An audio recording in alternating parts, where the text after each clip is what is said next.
Szevasztok, Rikári vlog. A mai videóban az ország közepeire megyünk el. Nem véletlenül mondtam többes számban, mert hogy bizonyos tekintetben az országnak több közepe van, és ez itt most az egyik. Egyébként a Rákoshegyi vasútállomásnál vagyunk, a Kodolányi János téren,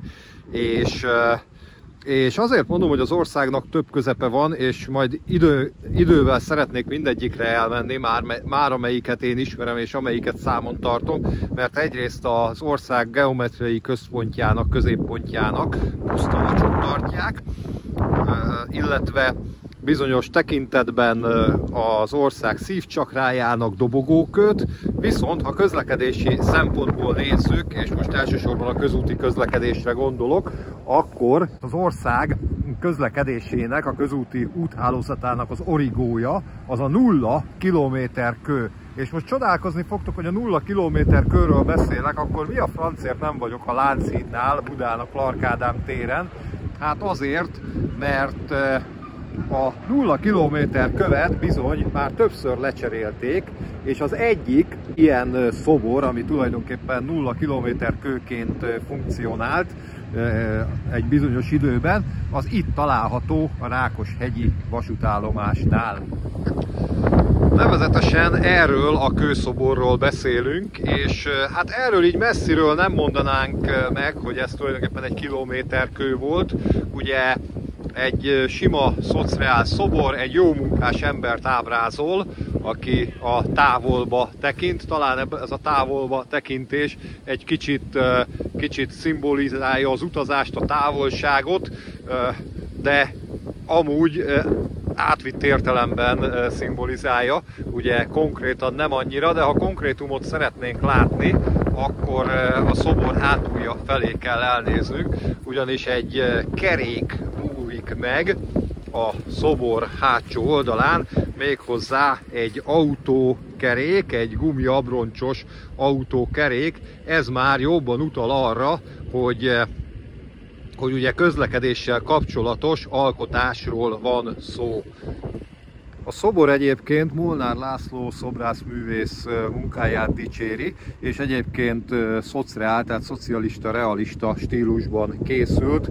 A felállításának, az eredeti felállításának az éve 1953, hát akkoriban ugye Magyarországon ez a stílus irányzat dívott, legalábbis hivatalos körökben, és ugye a hivatalos köztéri alkotások ugye jellemzően ebben a stílusban készültek. Egyébként, mint mondtam, ez a szobor ugye eredetileg a Clark Ádám téren állt, de nem ott, ahol most van a 0 kilométer kő, ott oldalt a tér egyik sarkában. Ez a szobor annak idején a tér közepén, a Clark Ádám téri körforgalom közepén állt, a vörös csillagos körforgalomban. Ugye annak idején a Clark Ádám tér közepén egy vörös csillag volt virágokból kirakva, és ott középen állt ez a szobor, és jelezte, hogy ez az origója a magyar közúthálózatnak.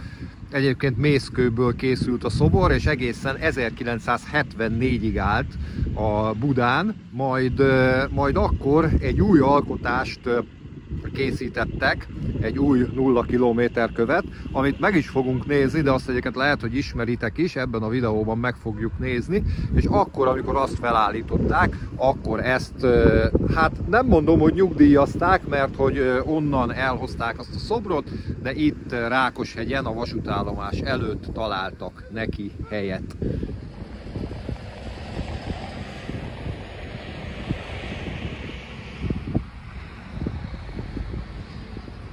És ha már itt vagyunk, egy icipicit körbe tekintünk ezen a téren, egyébként nagyon hangulatos kis tér.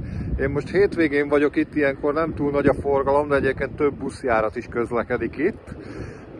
Például 98-as, 168-e és társai. És hát természetesen az S60-as vonatok. De itt a téren egy másik alkotás is található, és akkor ha már itt vagyunk, nézzük meg ezt is. Egyébként ezt nem olyan régen, 2019-ben állították, és eredetileg ez egy napóra.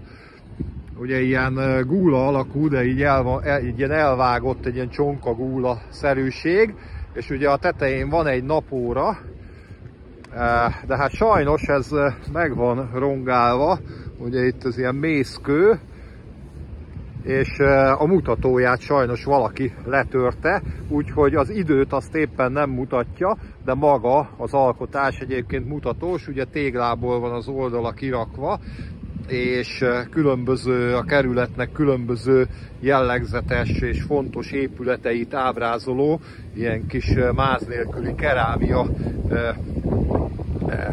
alkotások vannak rajta, kerámia képek, vagy domborművek, és 2019-ben állította a itteni, azt hiszem, polgári kör, és mindjárt lesz rajta felirat, ott látszik is a 2019, és az önkormányzatnak a támogatásával, azt mondja, a Rákoshegyi polgári kör.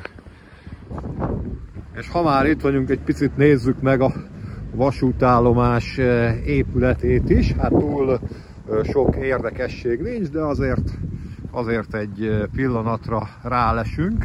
És az előbb spottoltam egy-két vonatot, természetesen arról is kaptok snittet, hiszen elmaradhatatlan, ha már vasút közelében vagyunk, akkor a Rikári vlogokban elmaradhatatlan a vonat.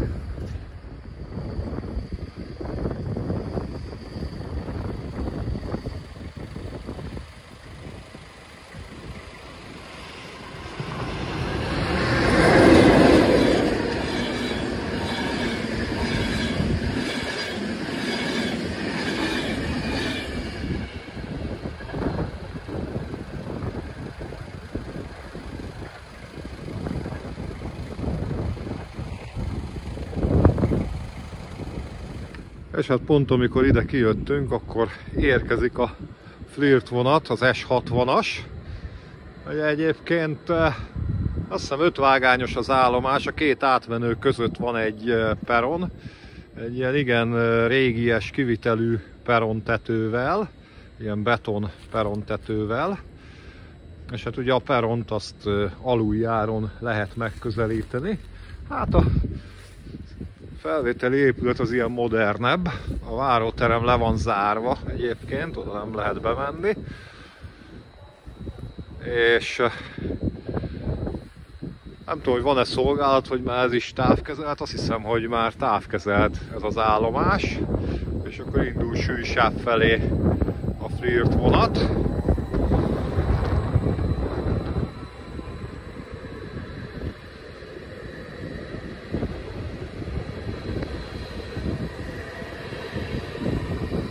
Az utasforgalmi részt csak egy pillanatra megnézzük. Most közben eszembe jutott, hogy távkezelt kell, hogy legyen az állomás, hiszen ez egy köfis vonal lett néhány évvel ezelőtt, nem tudom pontosan, hogy mikor. És ugye ott látható az aluljárónak a lejárata ott a peronnak a közepén, és itt pedig itt az állomás épület oldalában, a tér oldalában lehet lemenni az aluljáróba. Hát tudjátok mit? Egy picit lemegyünk, bár nem ez a mai videó témája, de azért egy picit lemegyünk, megnézzük, hogy milyen ez a Rákoshegyi aluljáró. Mintha úgy emlékeznék, hogy régebben valami ki volt festve, már nem csak így, hogy egyszínűre, hanem nekem az rémlik, mintha lett volna benne valamilyen falfestés. De erre most nem mernék mérget venni, ezt most így veletek együtt felfedezzük. Igazából megnézzük, hogy jól emlékszem-e, de igazából most vagy én emlékszem rosszul, vagy azóta megváltozott itt a dolog, mert itt csak a sima sárga fal van, illetve hát a kék korlátokkal, tehát ugye a mávnak a színeit, a mávcsoport színeit idézi. Őket ebbe az irányba ilyen rampás a dolog, tehát hogy itt babakocsival, kerekesszékkel, kerékpárral, bármivel át lehet menni.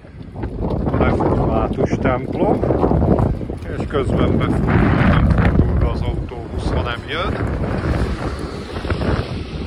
És ott szemben pedig egy ilyen jópofa tornyos ház, úgyhogy ha már itt kirándulunk Budapest külsőn, akkor egy kicsit ilyen szebb, látványosabb dolgokat is nézzünk meg. Egy fontos kereszteződés ez itt egyébként a környéken. Ha már itt vagyunk a környéken, akkor nézzük meg ezt az amúgy nem túl izgalmas épületnek a szociál homlokzatát. Ugye maga az épület nem túl izgalmas, de ez a földszinti homlokzat, ez igen, ez volt valaha itt a Rákoshegyi posta, és hát ma már nem az, mert hogy ki van írva, hogy az üzlethelyiség kiadó. Hogyha szeretnétek itt nem tudom mit nyitni, akkor kivehetitek, de ez itt nem a reklám helye, hanem ezeket a kis szintén szociál domborműveket szeretném nektek megmutatni. Ugye 2 található itt a homlokzaton. Az egyik egy ilyen postás jelenet tulajdonképpen.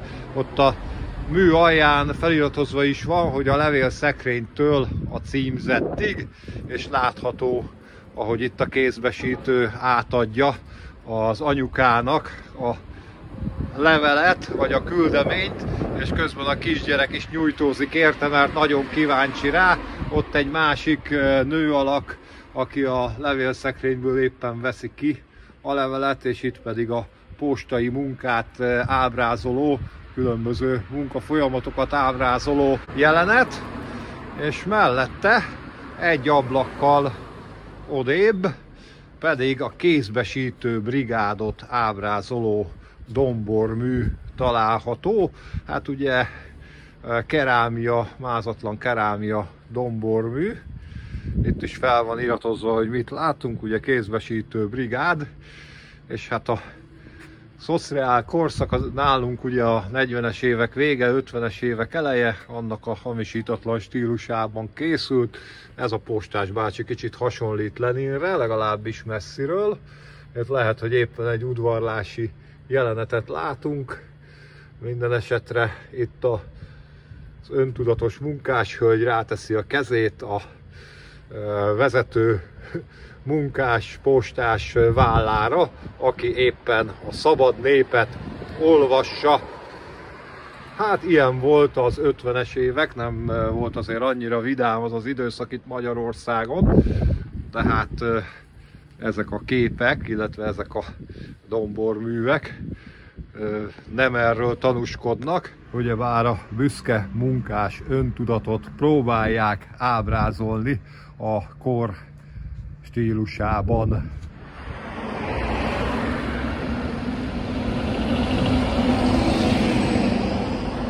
Hát akkor a bezárt postát magunk mögött hagyjuk, és felszállunk az autóbuszra, és a videót a 0 km-kő mai helyén fogjuk folytatni, legalábbis ennek a szobornak a korábbi helyén, ahol ugye ma is a 0 km-kő áll. Szeretitek az olyan jelenetet, amikor leszállok a buszról, úgyhogy most úgy folytatjuk, hogy leszállok a buszról. Az utazást azt nem közvetítettem, mert hogy nem olyan izgalmas. Ugye Budapesten utazgatunk eleget, volt is már ilyen videóban, és szerintem még lesz is. Egy kicsit följöttünk a várba, hogy föntről letekintsünk a helyszínünkre, meg egy kis körbetekintőt csináljunk, meg egy kicsit rátekintünk a replika negyedre is, úgyhogy itt folytatjuk a kalandozásokat. Hirtelen egy vágással átteleportáltunk Pestről Budára, Rákoshegyről a várba. Magyarország itt épül a budai replika negyed. Ugye majd ami ilyen nagyon szép régi épületek lesznek, amögött gyakorlatilag ez van. Ugye vasbetonból építik fel a egykor létezett, illetve a soha nem létezett, de egykor tervezett épületeket. Ott fönt például látszik az ablakokon, hogy majd az új dizájnba a régi új dizájnba fognak illeni. Egy-két ablakot ugye már beépítettek. Hát most ez így elég bizarul néz ki. Ott van a Karmelita, integetünk Orbán Viktornak, hello Viktor, és Itt egyébként ilyen kordonok közé vagyunk szorítva, nem nagyon lehet közlekedni, ugye itt főleg az építési forgalom miatt. És hát itt valamiféle kapu lesz. Ugye a formából már látszik, hogy valamilyen régies dolgot fog idézni, de ilyen vasbeton tulajdonképpen az egész. Épül a budai vár a világörökségi helyszín vasbetonból.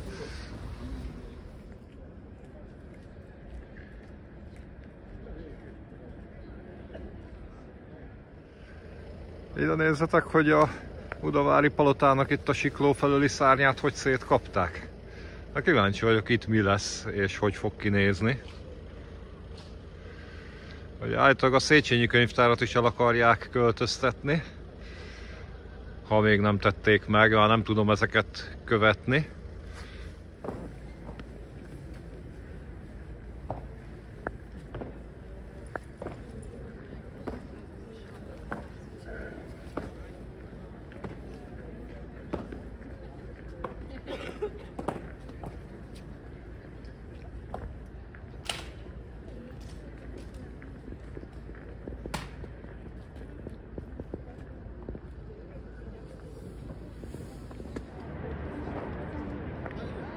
Innen a várból letekintve láthatjuk a Clark Ádám teret, ugye a Lánchídnak a budai hídfőjét, és itt ennek a körforgalomnak a közepén állt valaha az a szobor, amit az előző snittekben Rákoscsabán láttunk, mint a 0 kilométer kőnek a korábbi verziója, és bizony annak idején ott a tér közepén virágokból kirakva egy vörös csillag leledzett.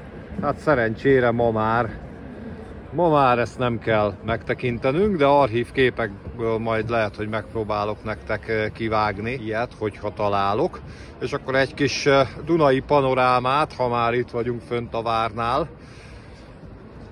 Jó lenne, ha jönne egy hajó. És most ugyan nem Kolodko szobrokat vadászni jöttünk, de ide nézzetek, mit találtam, nem is tudtam, hogy ez itt van. A kockásfülű nyúlnak a szobra, Kolodko Mihály alkotása, ugye, aki ilyen miniszobrokat készít, és Budapesten nagyon sok található belőle. Egyébként eredetileg Ungvária művész, és most Vácott él, és Magyarországon alkot. És a kockásfülű nyúl megtekinti a gyönyörű budapesti panorámát.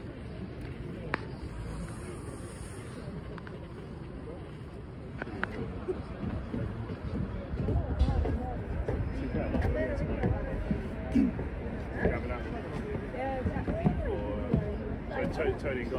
Yeah. You get that.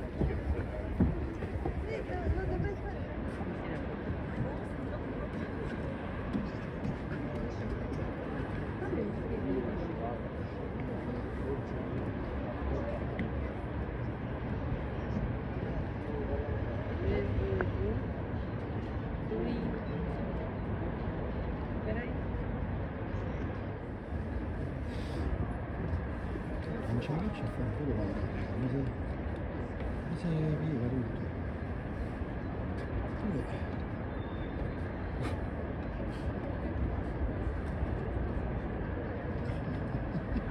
Pare ondulato. Perché ti reghi si vede un po' la foto? No, ma non mi segue il... Forse gli fa la più veloce. Che ti dico? Non mi segue lo skyline, non riesco a tenere dritto.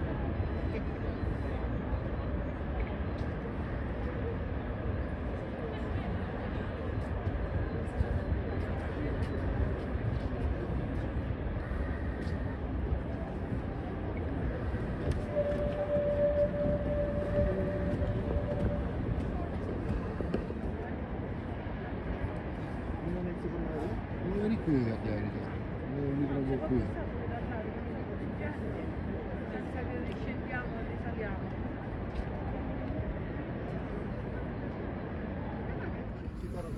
Közben itt lesétálunk, lehaladunk a budai várból, és megpróbálok most már a témára fókuszálni, csak úgy gondoltam, hogy egy kicsit, ha már erre járunk, akkor tekintsünk le a városra, és spottoltam nektek villamost, hajót, és most pedig útközben le fogom spottolni a siklót is.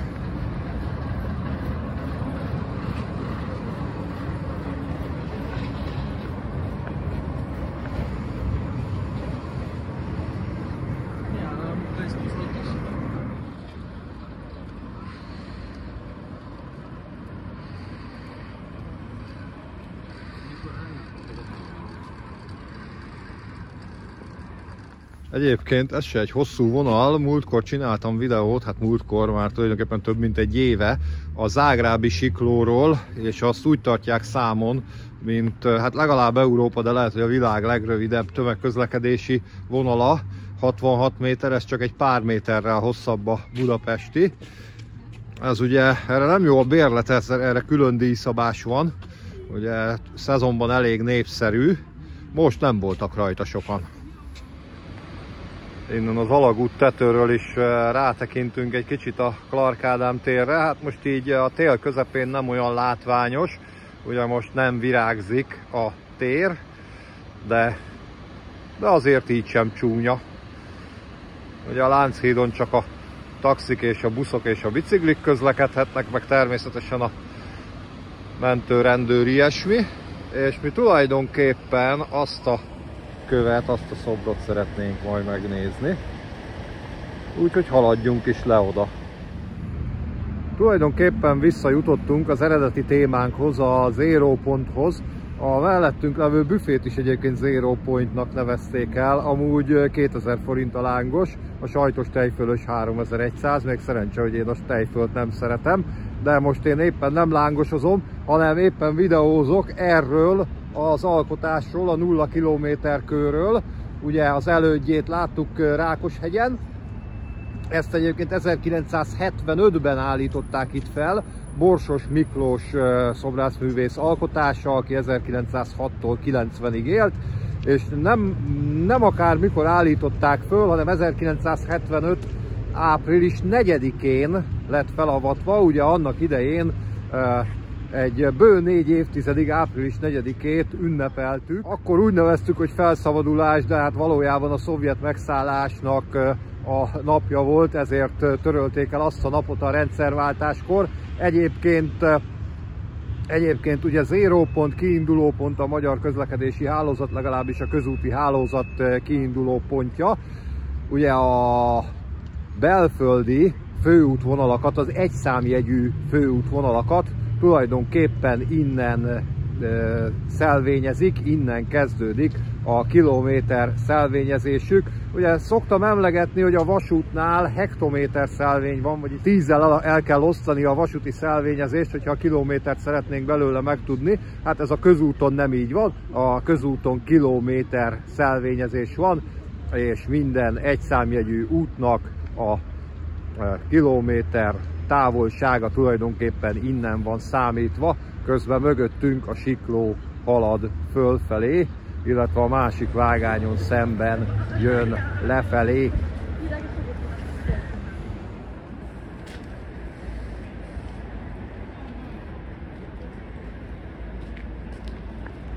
Egyébként ennek a 0 km kőnek több elődje is volt, az egyiket ugye láttuk Rákoshegyen, de korábban is jelezték ugye az országnak tulajdonképpen a közigazgatási, illetve a közlekedési közepét. Annak idején fönt a várban, a Királyi Palota előtt állt egy szobor, de ez tulajdonképpen a későbbiekben megsemmisült.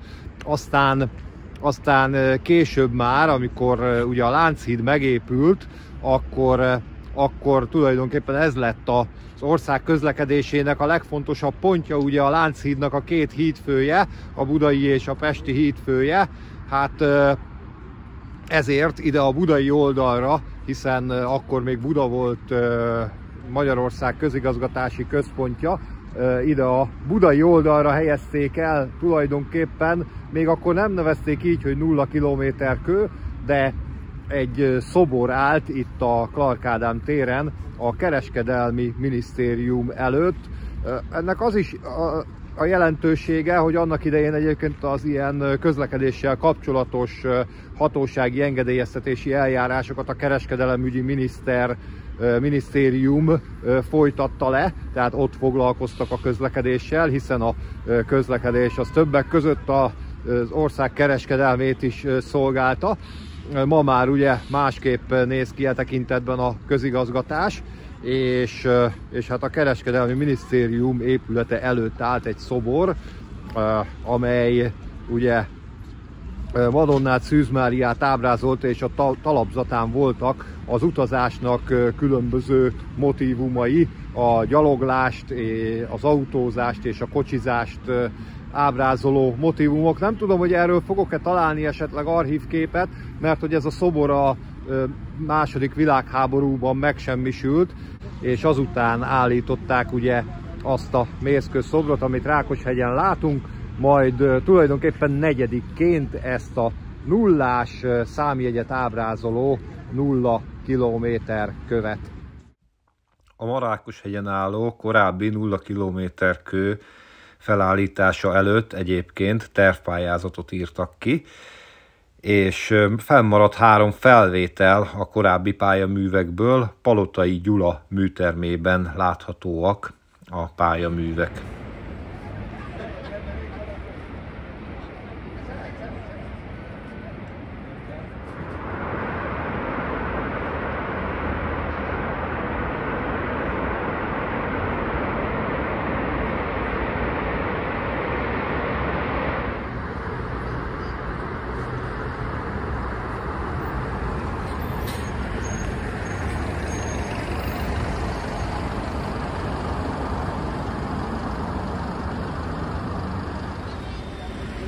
És akkor, ha már itt vagyunk, akkor nézzünk meg címereket is. Ugye az alagút tetején a kis címer, természetesen az alatt is oroszlánfej, mint a Lánchídat is kőoroszlánok őrzik.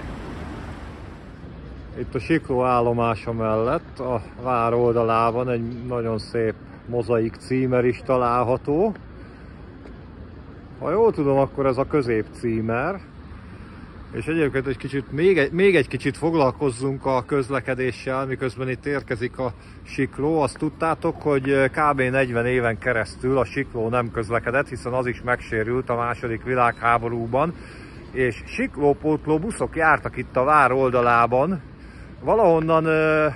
Valahonnan innen indultak, és ha jól tudom, akkor itt mentek föl a budavári palotához. Tulajdonképpen V-jelzésű, mint várbusz, buszok voltak, ilyen kis Ikarus 211-es kis tulajdonképpen midinek nevezhető buszok voltak, és 2 vonaljeggyel lehetett igénybe venni, nem volt rá jó a bérlet.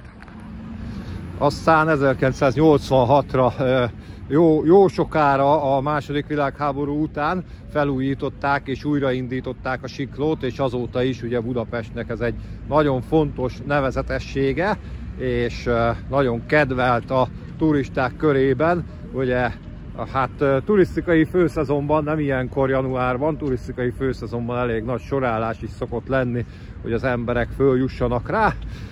Úgyhogy egy éke tulajdonképpen itt a Budapest közlekedési hálózatának. És ha már címerek, akkor itt a Lánchídnak a hídfőinél is találhatók címerek. Most a budaiakat csak így futólag megnézzük. Az ott szemben Sina György címere, itt pedig a mi oldalunkon Széchenyi István címere látható az oroszlán alatt. Egy kicsit megnézzük közelebbről is. Ugye nemrég volt a Lánchíd felújítva, és itt nagyon szép címer található. Azt írják, hogy Széchenyi István címere. És itt pedig szembe velünk érkezik a fonódó villamos, a 19-es vagy a 41-es. Egy KAF. És egyébként így, ahogy itt sétálgatok, és itt a Lánchídnál eszembe jutott, hogy lehet, hogy érdemes lenne hidakról is egy sorozatot csinálni. Hogyha szeretnétek, akkor írjátok meg, én egy kicsit kedvet kaptam hozzá. Igazából hidakból is nagyon érdekes sztorik vannak, meg így az országban, a világban nagyon érdekes hidak vannak, és nem csak a budapesti hidak érdekesek. Én már többet felírtam tulajdonképpen a bakancs listámra. Úgyhogy még egyszer mondom, ha érdekel titeket ez a sorozat, akkor írjátok meg, és lehet, hogy valamikor belekezdünk. Most viszont én búcsúzom. Nagyon köszönöm, hogy ezt a videót megnéztétek. Hogyha tetszett, akkor lájkoljátok, hogyha nagyon tetszett, akkor támogassátok a csatornát. Revoluton, PayPal-on, szuperköszönettel, vagy bármilyen más formában, vagy csatornatagsággal. Én Rikári voltam Budapestről. Sziasztok! Tschüss!